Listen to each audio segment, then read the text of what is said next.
The assertion that control over Jerusalem equates to dominion over the world is historically significant.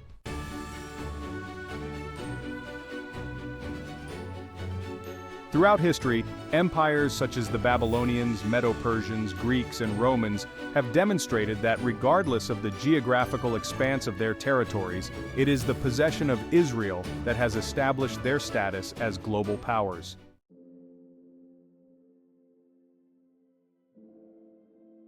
The prophet Daniel revealed and interpreted a dream sent by King Nebuchadnezzar, which predicted the future dominion of various kingdoms over the known world of that time.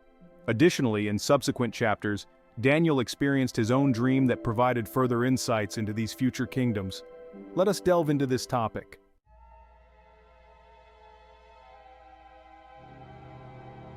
Book of Daniel 2, verses 26 to 45. The king answered and said to Daniel, whose name was Belteshazzar, "Are you able to make known to me the dream which I have seen, and its interpretation?" Daniel answered in the presence of the king and said, "The secret which the king has demanded, the wise men, the astrologers, the magicians, and the soothsayers cannot declare to the king. But there is a God in heaven who reveals secrets, and he has made known to King Nebuchadnezzar what will be in the latter days. Your dream and the visions of your head upon your bed were these. As for you, O king, thoughts came to your mind while on your bed, about what would come to pass after this. And he who reveals secrets has made known to you what will be. But as for me, this secret has not been revealed to me because I have more wisdom than anyone living, but for our sakes who make known the interpretation to the king, and that you may know the thoughts of your heart. You, O king, were watching, and behold, a great image. This great image, whose splendor was excellent, stood before you, and its form was awesome. This image's head was of fine gold, its chest and arms of silver, its belly and thighs of bronze, its legs of iron, its feet partly of iron and partly of clay. You watched while a stone was cut out without hands, which struck the image on its feet of iron and clay, and broke them in pieces. Then the iron, the clay, the bronze, the silver, and the gold were crushed together, and became like chaff from the summer threshing floors. The wind carried them away so that no trace of them was found. And the stone that struck the image became a great mountain, and filled the whole earth. This is the dream. Now we will tell the interpretation of it before the king. You, O king, are a king of kings. For the God of heaven has given you a kingdom, power, strength, and glory. And wherever the children of men dwell, or the beasts of the field and the birds of the heaven, he has given them into your hand, and has made you ruler over them all. You are this head of gold. But after you shall arise another kingdom inferior to yours, then another, a third kingdom of bronze, which shall rule over all the earth. And the fourth kingdom shall be as strong as iron, inasmuch as iron breaks in pieces and shatters everything. And like iron that crushes, that kingdom will break in pieces and crush all the others. Whereas you saw the feet and toes, partly of potter's clay and partly of iron, the kingdom shall be divided, yet the strength of the iron shall be in it, just as you saw the iron mixed with ceramic clay. And as the toes of the feet were partly of iron and partly of clay, so the kingdom shall be partly strong and partly fragile. As you saw iron mixed with ceramic clay, they will mingle with the seed of men, but they will not adhere to one another, just as iron does not mix with clay. And in the days of these kings, the God of heaven will set up a kingdom which shall never be destroyed, and the kingdom shall not be left to other people. It shall break in pieces and consume all these kingdoms, and it shall stand forever. Inasmuch as you saw that the stone was cut out of the mountain without hands, and that it broke in pieces the iron, the bronze, the clay, the silver, and the gold, the great God has made known to the king what will come to pass after this. The dream is certain, and its interpretation is sure.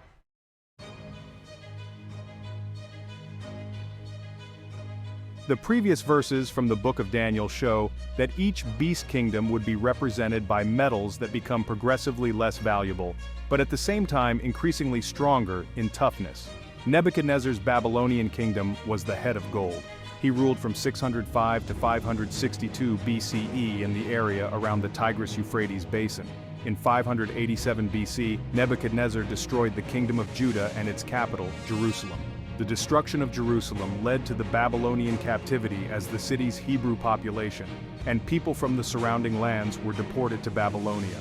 The Jews thereafter referred to Nebuchadnezzar, the greatest enemy they had faced until that point, as a destroyer of nations. Jeremiah 4:7 says, "The lion has come up from his thicket, and the destroyer of the Gentiles is on his way. He is gone forth from his place to make thy land desolate, and thy cities shall be laid waste without an inhabitant." The biblical book of Jeremiah paints Nebuchadnezzar as a cruel enemy, but also as God's appointed ruler of the world and a divine instrument to punish the disobedience of the people of Israel. Daniel 7:4 states, "The first was like a lion and had eagle's wings. I beheld till the wings thereof were plucked, and it was lifted up from the earth and made stand upon the feet as a man, and a man's heart was given to it." Lion iconography was all over the kingdom in ancient times, from the gates to its wall, and it was depicted in various statues. The depiction is based on the Mesopotamian lion, which used to roam in the region. The Lion of Babylon symbolically represented the king of Babylon and is still used in modern times on the Iraqi coat of arms. King Nebuchadnezzar was lifted up with pride, so God humbled him and made him like a beast. His hair grew like eagle feathers, and his heart was to be changed from man's, and a beast's heart was given unto him, and 7 times passed over him. After 7 years, Nebuchadnezzar realized his place, looked up to the heavens, and acknowledged the Creator God who raises up kings and deposes them. As a result, his mental capacity was restored unto him.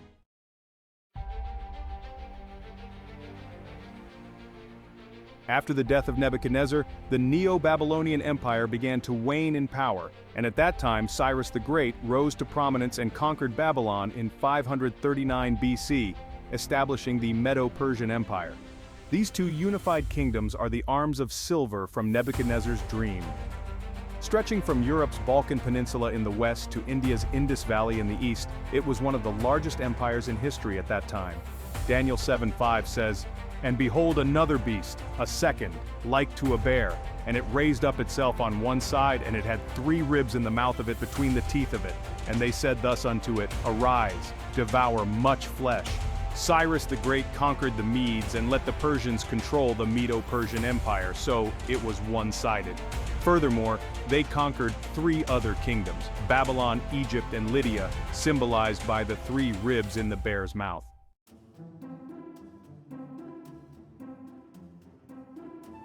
The Bronze Kingdom in Nebuchadnezzar's dream represents Alexander the Great and the Greek Empire. In 334 BC, Alexander the Great invaded the Achaemenid Persian Empire and began a series of campaigns that lasted for 10 years.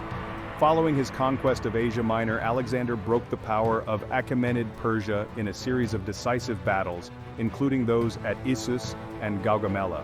He subsequently overthrew Darius III and conquered the Achaemenid Empire in its entirety.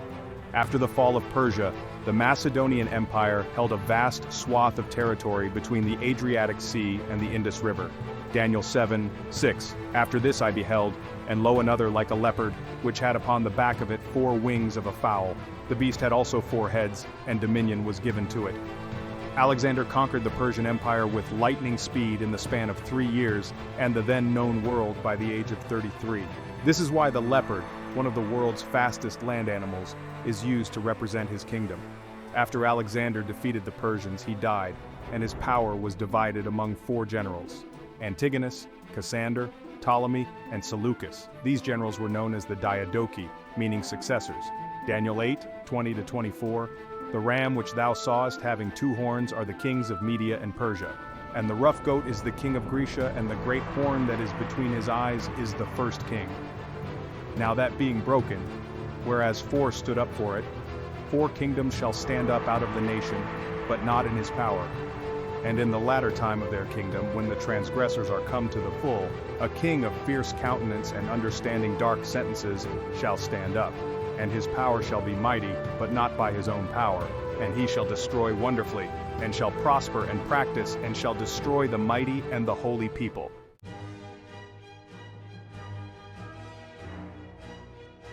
Gaius Julius Caesar played a critical role in the events that led to the demise of the Roman Republic and the rise of the Roman Empire, and subsequently he became dictator from 49 BC until his assassination in 44 BC. In early 44 BC, he was proclaimed dictator for life, dictator perpetuo.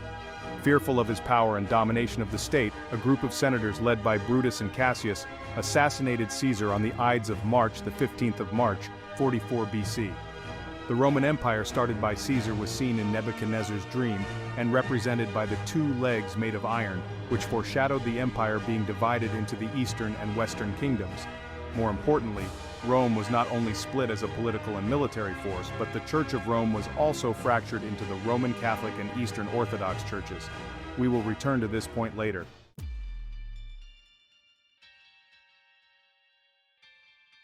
As for now, we will look to the book of Daniel to see what was prophesied about the fourth beast.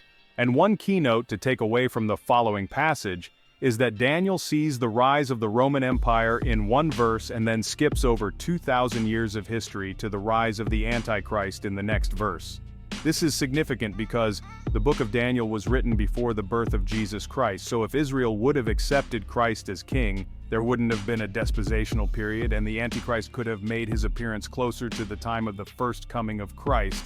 But the people of Israel rejected him. So we are in the time of the Gentiles, and Israel will be trodden down by Gentiles until that time is over. Daniel 7:7-8. After this I saw in the night visions, and behold a fourth beast, dreadful and terrible and strong exceedingly, and it had great iron teeth. It devoured and brake in pieces, and stamped the residue with the feet of it, and it was diverse from all the beasts that were before it, and it had 10 horns. I considered the horns, and behold, there came up among them another little horn, before whom there were 3 of the first horns plucked up by the roots. And behold, in this horn were eyes like the eyes of man, and a mouth speaking great things. Daniel 7:13-27. I, Daniel, was grieved in my spirit in the midst of my body, and the visions of my head troubled me. I came near unto one of them that stood by, and asked him the truth of all this. So he told me and made me know the interpretation of the things. These great beasts which are 4 kings which shall arise out of the earth. But the saints of the Most High shall take the kingdom and possess the kingdom forever, even forever and ever. Then I would know the truth of the fourth beast, which was diverse from all the others, exceeding dreadful, whose teeth were of iron and his nails of brass, which devoured, brake in pieces, and stamped the residue with his feet, and of the 10 horns that were in his head, and of the other which came up, and before whom 3 fell, even of that horn that had eyes, and a mouth that spake very great things, whose look was more stout than his fellows. I beheld, and the same horn made war with the saints, and prevailed against them, until the Ancient of Days came, and judgment was given to the saints of the Most High, and the time came that the saints possessed the kingdom. Thus he said, the fourth beast shall be the fourth kingdom upon earth, which shall be diverse from all kingdoms, and shall devour the whole earth, and shall tread it down, and break it in pieces. And the 10 horns out of this kingdom are 10 kings that shall arise, and another shall rise after them. And he shall be diverse from the first, and he shall subdue 3 kings. And he shall speak great words against the Most High, and shall wear out the saints of the Most High, and think to change times and laws. And they shall be given into his hand until a time and times in the dividing of time. But the judgment shall sit, and they shall take away his dominion, to consume and to destroy it unto the end. And the kingdom and dominion and the greatness of the kingdom under the whole heaven shall be given to the people of the saints of the Most High, whose kingdom is an everlasting kingdom, and all dominions shall serve and obey him. The book of Daniel is considered the key to prophecy, and it is needed to decode apocalyptic archetypes in the book of Revelation. We must always let Scripture interpret Scripture, and take the types, metaphors, and parables written beforehand to gain deeper understanding. Sands represent people in the book of Genesis. God told Abraham, I will multiply thy seed as the stars of the heaven, and as the sand which is upon the seashore. And thy seed shall possess the gate of his enemies. Seas represent nations, the horns are kingdoms, and the crowns are kings. To understand the beasts in Revelation, we must go back to the dream vision of Daniel. The leopard that Daniel saw symbolized Alexander the Great in Greece. In particular, it is a picture of his speedy military conquests, aided by the military-industrial complex, which is the legacy of the Greek Empire. Next, the feet of the bear is Medo-Persia and King Cyrus, with the centralized banking system being the long-lasting mark of this beast. Finally, we have the mouth of the lion, and if we follow the pattern established, it's clear to see this represents Babylon. Nebuchadnezzar declared himself to be a god, and he instituted national idol worship as a governmental policy. The Antichrist will use the devices from the previous beast kingdoms and merge them together in the final beast system that is unlike all the others. After 3.5 years of secret rule, He will enter the rebuilt third temple in Jerusalem, declare himself to be God, and demand to be worshipped in the vein of Nebuchadnezzar. Matthew 24, 3-15. And as he sat upon the Mount of Olives, the disciples came unto him privately, saying, Tell us, when shall these things be? And what shall be the sign of thy coming, and of the end of the world? And Jesus answered and said unto them, Take heed that no man deceive you. For many shall come in my name, saying, I am Christ, and shall deceive many. And ye shall hear of wars and rumors of wars. See that ye be not troubled. For all these things must come to pass, but the end is not yet. For nation shall rise against nation, and kingdom against kingdom, and there shall be famines and pestilences and earthquakes in divers places. All these are the beginning of sorrows.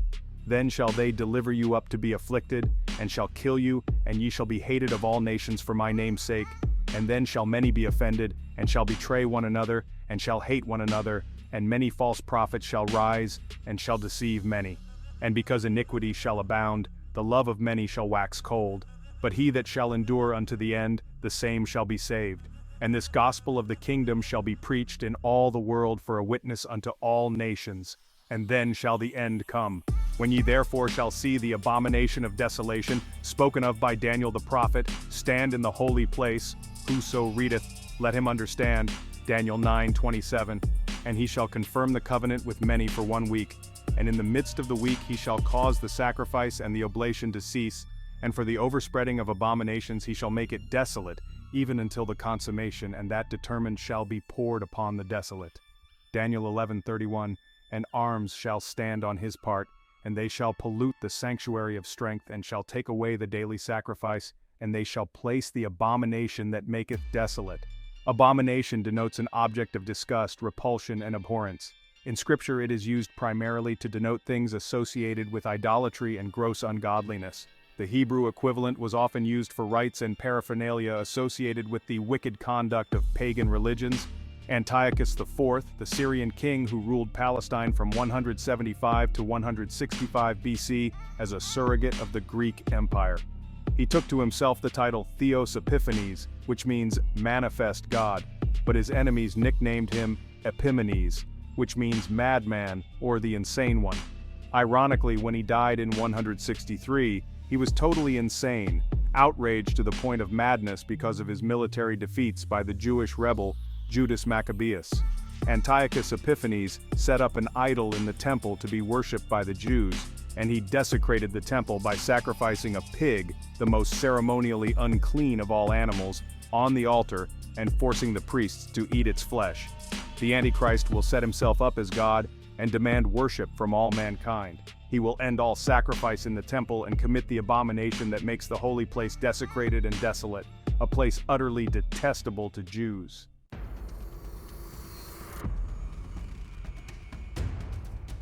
Revelation 13, 1-10.